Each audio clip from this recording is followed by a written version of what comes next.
क्योंकि अब भारत ने F-35 स्टेल्थ फाइटर जेट की डील को आधिकारिक तौर पर ठुकरा दिया है।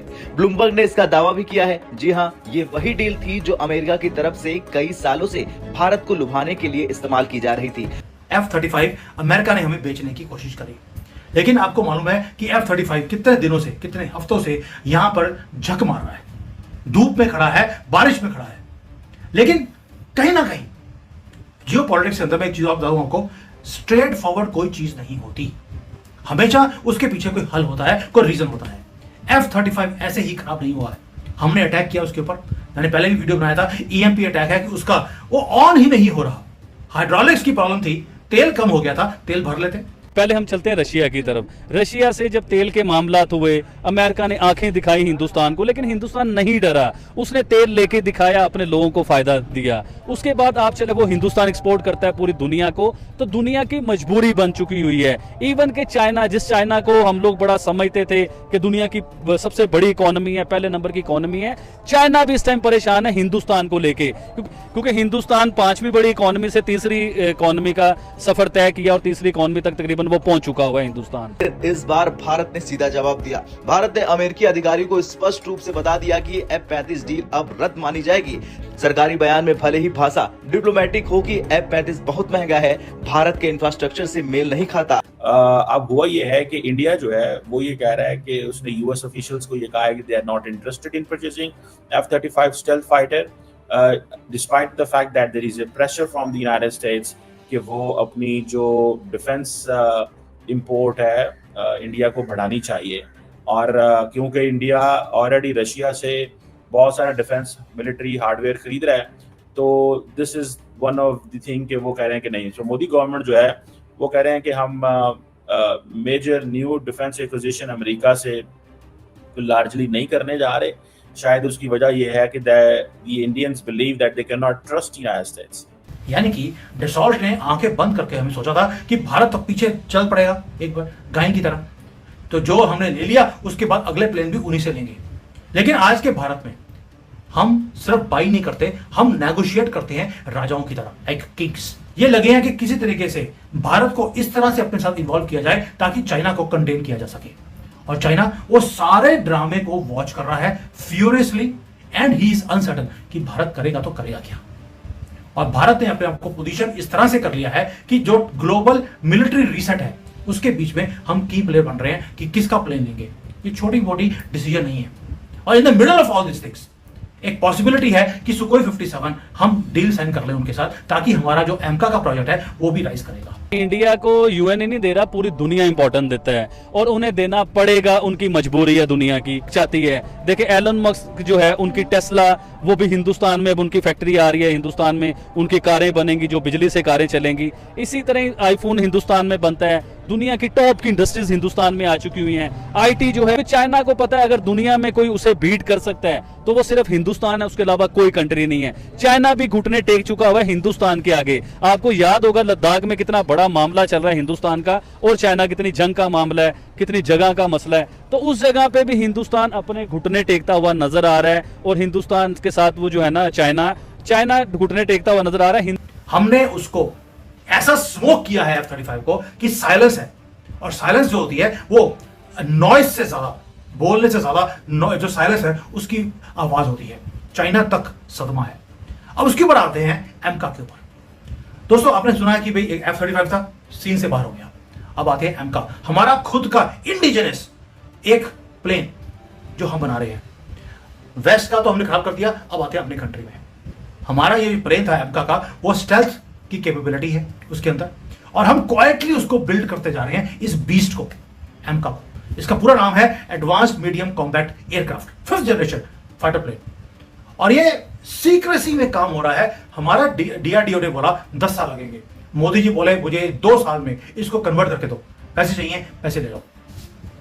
कोई भी इसके बारे में कोई इंफॉर्मेशन बाहर नहीं आ रही। हम क्या कर रहे हैं, ना लीक होने दे रहे हैं इंफॉर्मेशन, कुछ नहीं, चुपके से काम चल रहा है। प्रोटोटाइप बन चुका है, और इनसाइडर्स जो है वो बता रहे हैं कि इंडिया कभी भी इसको पूरा कर लेगा। बिकॉज पाकिस्तान जो है उसने अमेरिका से मिलिट्री हार्डवेयर नहीं लेना, पाकिस्तान ने अमेरिका से चाहिए financial stability, and that is the most important thing for the Pakistanis. पाकिस्तानियों के लिए कुछ और इंपॉर्टेंट नहीं है, फाइनेंशियल स्टेबिलिटी इंपॉर्टेंट है। We do not have the sufficient money to buy the American products, you are getting me. So officials जो हैं दे बिलीव कि हमें F-35 नहीं लेना चाहिए because the emerging consensus in India is कि yes, F-35 is far better than any jet in the world. India will not go to China for J-35. ये थोड़ा ही हो सकता है कि आप चाइना से जाके J-35 ले लें, बाद में वो स्विच बंद कर दें पाकिस्तान के खिलाफ या इवन के चाइना के खिलाफ, तो इंडिया चाइना के पास तो जाएगा नहीं। दोस्तों, भारत ने बहुत ही बड़ा कदम उठाया है और यूएस का F-35 प्लेन जो डील इंडिया क्रैक करना चाहता था उसे कैंसिल कर दिया है। भारत अब F-35 प्लेन नहीं खरीदने वाला है, क्योंकि जिस तरीके से ट्रंप लगातार भारत के ऊपर दबाव बना रहा है और टैरिफ भी लगा दिया है अब, उसी वजह से भारत जो है चाहता था कि टेक्नोलॉजी का ट्रांसफर हो, लेकिन अमेरिका चाहता था कि सिर्फ भारत खरीदता रहे और पैसा देता रहे। लेकिन दूसरी तरफ रशिया ने यह ऑफर कर दिया कि हम आपको टेक्नोलॉजी भी देंगे सुखोई Su-57 की, इसी के साथ में हम आपको और भी डिफेंस की चीजें प्रोवाइड करेंगे। देखिए दोस्तों, भारत अब जो है सिर्फ ये खरीदार नहीं बनना चाहता है, वो चाहता है कि बाद में मैन्युफैक्चर भी करे, क्योंकि अगर खरीदते रहेंगे तो अमेरिका के हाथ में रहेगा कि जब बेचना है तब बेचेगा, वरना कभी भी वो मना कर सकता है। इसी वजह से भारत जो है आत्मनिर्भर बनना चाहता है और खुद के प्लेन्स तैयार करना चाहता है। लेकिन इस बार बड़ा फैसला लिया गया है जिससे पाकिस्तानी मीडिया हैरान है कि भैया अमेरिका की डील को कोई मना कैसे कर सकता है, क्योंकि पाकिस्तानी कभी मना कर ही नहीं पाए। लेकिन पीएम मोदी ने इस बार साफ तौर पर मना कर दिया। अमेरिका चाहे कितना ही टैरिफ लगाए, कुछ भी कर दे, लेकिन अब इंडिया जो है F-35 प्लेन नहीं खरीदने वाला है। ऑर्डर और डील दोनों ही कैंसिल कर दिए गए हैं। मैं आपको बताना चाहता हूं, भारत अपना फाइटर जेट नहीं बना रहा, बिकॉज हम सिर्फ फाइटर जेट नहीं बना रहे, हम एयरफेयर की जो है ना, जो एरियल वॉरफेयर होता है उसके रूल्स को चेंज कर रहे हैं और अपने साइज को और अपनी बाइंग कैपेसिटी को हम यूज कर रहे हैं। आप सोच के देखिए, entire 5th generation fighter jet की जो रेस है, वो सुखोई 57 हो, F-35 हो, वो अब चेंज हो गई है, टर्न हो गई है in a world of war of deceptions, sabotage. अब ड्रोन्स के थ्रू वॉर किया जाता है, प्लेन्स के थ्रू नहीं किया जाता। और वो जब ये सीजफायर ब्रोकर करता है तो बेसिकली नरेंद्र मोदी की पॉलिटिक्स अंडरमाइन होती है, कॉम्प्रोमाइज होती है। जब वो ये कहता है कि जनाब मैंने सीजफायर कराया, तो ये चीज, और फिर कश्मीर इश्यू में डिस्प्यूट कराऊंगा मैं। सो इसीलिए इंडिया जो है it is issuing mild rebuttals, mild, समझ मतलब पोले पोले बात करता है। इंडिया डजंट से दैट ओ नहीं मैं खींच देंगे, तार देंगे, फाड़ देंगे। इंडिया ये जो माइल्ड रिबटल्स देता है, कल भी जब अमेरिकन ने कहा कि हम सैंक्शंस वो 25% टैरिफ लगा रहे हैं, आपको पता है पाकिस्तान पे 19% या इससे कम को टैरिफ लगेगा, ठीक है। तो Pakistan definitely would have an edge over India and many others, at least Pakistan की मार्केट्स तो ऐसी चीज प्रोड्यूस करेंगी तो इंडिया के ऊपर पाकिस्तान को एज है। पाकिस्तान में आटे की शॉर्टेज है, पाकिस्तान तरक्की नहीं कर पा रहा है, पाकिस्तान इकोनॉमी वाइज जमीन पे आ चुका हुआ है। हम उधर जाके कश्मीर की बात करते हैं, हिंदुस्तान उधर जाके बात करता है इकोनॉमी की बात करता है, हिंदुस्तान उधर जाके बात करता है चांद पे जाने की बातें करता है, हिंदुस्तान उधर खड़ा होकर बात करता है आईटी की बात करता है, हिंदुस्तान बात करता है हमने अपने लोगों को कहां से कहां पहुंचा दिया, हिंदुस्तान ये बात करता है। हिंदुस्तान बात ये करता है कि हम 5वीं बड़ी इकोनॉमी है, हमने 3री बड़ी इकोनॉमी कैसे बनना है। इंडिया से भी बहुत कुछ अमेरिका इंपोर्ट करता है, आपको पता है। Jewellery $3.5 billion, T about $500 billion की मेरा ख्याल है जाती है इंडिया से अमेरिका, कॉटन और इस तरह के रिलेटेड चीजें कुछ $6 बिलियन की। जेम्स अमेरिकन जो हैं वो इंपोर्ट करते हैं 1.3 बिलियन के। Gem diamonds $7 billion. सबसे बड़ी तो इंडिया की जो ट्रेड है वो डायमंड्स बेचता है इंडिया। पेट्रोलियम प्रोडक्ट्स भी कुछ $3 अरब की, रग्स $1.2 बिलियन के मैं देख रहा था। Industrial machine $2.6 billion, cloth, cotton, fabric, लटरम पटरम $0.2 बिलियन, टी स्पाइसेस $0.5 बिलियन। और यार इतने को इंडियंस अमेरिका के अंदर रहते हैं, अगर उन्हीं के लिए इंडिया चीजें यहाँ से इंडिया भेजना शुरू करे तो वो पता नहीं कितनी कुछ ज्यादा है। कि जो पहले हमें ट्रांसफर ऑफ टेक्नोलॉजी देगा हम उससे इंजन लेंगे, और टेक्नोलॉजी ट्रांसफर का मतलब है कि अब सीक्रेटली कोई काम नहीं होगा, कोई डील नहीं होगी, कोई परचेज नहीं होगी। हम दोनों साइड हम प्ले कर रहे हैं, प्लेन में भी और इंजन में भी।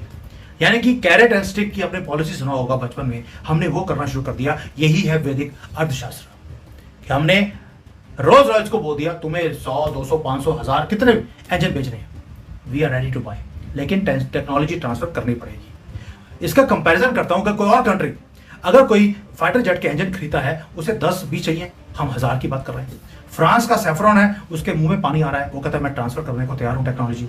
यानी कि हमने गेम के, पहले बोला मैंने आपको, हमने गेम के रूल्स को चेंज कर दिया। टेक्नोलॉजी ट्रांसफर होगी तो हम काम करेंगे, और दोनों रेस के अंदर है।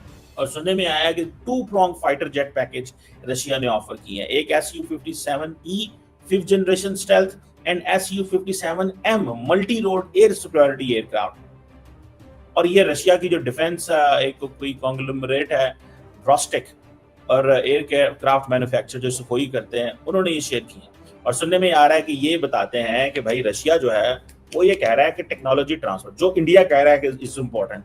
मैंने आपको पहले बताया था व्हाट इंडिया वांट्स कि हम ये टेक्नोलॉजी को का रुख मोड़ें, हम टेक्नोलॉजी का रुख मोड़ें, पहले ये खरीदें, फिर ये बनाएं और फिर छोटे छोटे मुल्कों को बेचें ताकि कल को इससे रेवेन्यू भी कमाएं। वो आप देखें ना, इंडिया कहता है मेरे पास स्टेल्थ फाइटर जेट 2035 में आना है, अगर मैं अपनी मैन्युफैक्चरिंग करूंगा तो।